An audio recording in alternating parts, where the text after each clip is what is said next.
அஷ்டவக்ர கீதையின் 3வது ஸ்லோகம் ஒரு புரட்சிகரமான உண்மையை உடைக்கிறது.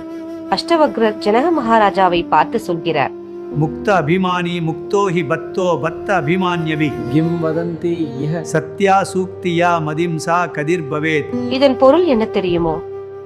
நான் சுதந்திரமானவன் என்று எவன் நினைக்கிறானோ அவன் சுதந்திரமானவனாகிறான். நான் இன்னும் கஷ்டப்பட்டுக் கொண்டிருக்கிறேன், எனக்கு பாவங்கள் உண்டு, நான் கர்மாவால் ஆளப்படுகிறேன் என்று எவன் நினைக்கிறானோ அவன் அடிமையாகவே இருக்கிறான். ஏனெனில் யாமதி சாகதிர் பவேத், அதாவது உன் எண்ணம் எப்படியோ உன் நிலையும் அப்படியே. இந்த உலகம் உங்களை சிறுமைப்படுத்தலாம். நீ ஒரு பாவி, உன்னால் எதுவும் முடியாது, உன் விதிப்படிதான் எல்லாம் நடக்கும் என்று பயமுறுத்தலாம். ஆனால் அஷ்டவக்ரர் சொல்லுவது என்னவென்றால், அந்த தலைகளை நீங்களேதான் பூட்டிக் கொள்கிறீர்கள் என்கிறார்.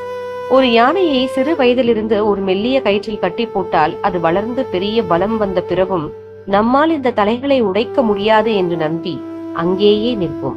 அதுபோலதான் நாமும். நமது ஆத்மா பிறப்பு இறப்பு பாவம் புண்ணியம் எல்லாவற்றையும் கடந்தது. நான் தூயவன், நான் அறிவானவன், நான் எதற்கும் அடிமை இல்லை என்ற எண்ணத்தை நீங்கள் எப்போது மனதிற்குள் விதைக்கிறீர்களோ அந்த நொடியே உங்கள் கவலைகள் மறைய தொடங்கும். உங்கள் புத்தி எதை உறுதியாக நம்புகிறதோ அதுவே உங்கள் கதியாக மாறும். உங்கள் எண்ணங்களை மாற்றுங்கள், உங்கள் வாழ்க்கை மாறும். என்னால் முடியும், நான் இறைவனின் அம்சம் என்ற நேர்மறை எண்ணத்தோடு உங்கள் நாளை தொடங்குங்கள். மகா பெரியவா அடிக்கடி சொல்லுவது போல, இறைவனிடம் சரணடைந்து விட்டால் அப்புறம் கவலைப்பட எதுவும் இல்லை.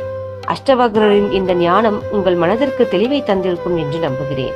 யா மதிம் சா கதிர் பவேத், உன் எண்ணம் எப்படியோ உன் நிலையும் அப்படியே. இந்த வீடியோ உங்களுக்கு பயனுள்ளதாக இருந்தால் மற்றவர்களுக்கும் பகிருங்கள். ஜெய் ஸ்ரீராம்.